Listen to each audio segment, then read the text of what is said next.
કરજણ તાલુકાના તલાટીકા મંત્રી પર તાલુકા સદસ્ય દ્વારા હુમલો થતાં જિલ્લા પંચાયત અને કલેક્ટર કચેરી ખાતે આવેદનપત્ર પાઠવી કાર્યવાહી કરવાની માંગ કરવામાં આવી હતી।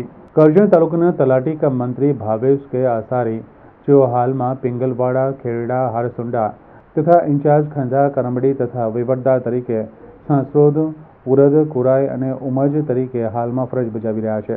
તાલુકા પંચાયત કચેરી કરજણ ખાતે અઠવાડિક મીટિંગ હોય જેમાં તેઓ હાજર રહ્યા હતા।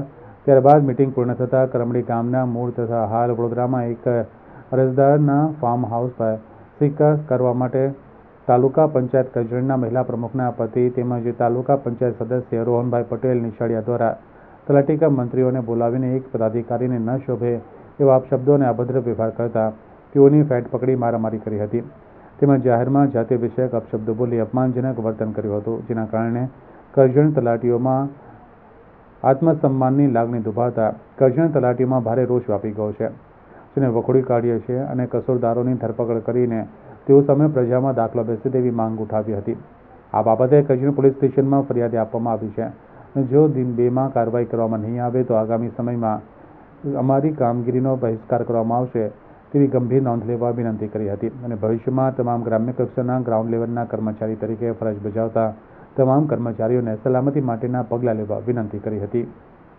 રોહનભાઈ જે છે તે તાલુકા પંચાયતના સદસ્યશ્રી છે કરજણ તાલુકા પંચાયતના, અને ભાવેશભાઈ અસારી જે વિક્ટીમ છે તેઓ તલાટીકા મંત્રી તરીકે ફરજ બજાવી રહેલા છે। તેઓની પાસે 6 ગામો છે ઇન્ચાર્જ તરીકે અને 4 ગામના તેઓ વહીવટદાર છે। અને એક નાની અમથી બાબત કે જેની અંદર ફક્ત તેમને એટલું કહેવામાં આવ્યું કે 5 મિનિટ જરા તમે ઊભા રહો, હું આવું છું તમારી ચેમ્બરમાં, તમારું કામ કરી આપું, તેમ છતાં તેમણે ઉશ્કેરાઈ જઈને તેમની ઉપર જે હુમલો કરેલો છે તે સખત એનો અમે વિરોધ કરી રહ્યા છીએ। અમે અમારા જિલ્લા વિકાસ અધિકારી સાહેબશ્રીને આવેદનપત્ર આવ્યા છે કે આવી જે નિંદનીય ઘટના છે એ એક પદાધિકારીને શોભતું નથી અને તેમને અશોભનીય વર્તન કર્યું છે અને બિનજરૂરી દાખલામાં ખોટી રીતે સહી કરવા માટે રાજકીય પ્રેશર લાવી અને તલાટીને નિયમ વિરુદ્ધ મારવામાં આવ્યો છે અને અમે તેનો વિરોધ દર્શાવવા માટે આવેદનપત્ર આપવા જિલ્લા વિકાસ અધિકારી સાહેબશ્રીને મુલાકાતે આવ્યા।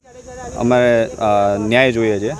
આ વસ્તુ જે ઘટના બનેલી છે એ શરમજનક બાબત કહેવાય અને સરકારી કર્મચારી અમે જે લોકો પ્રજાની સહાય કરવા માટે છીએ તો એ લોકોને અમારી જોડે રહીને કામ કરવાનું, આ રીતે દાબદબા રહીને ના કરી શકે।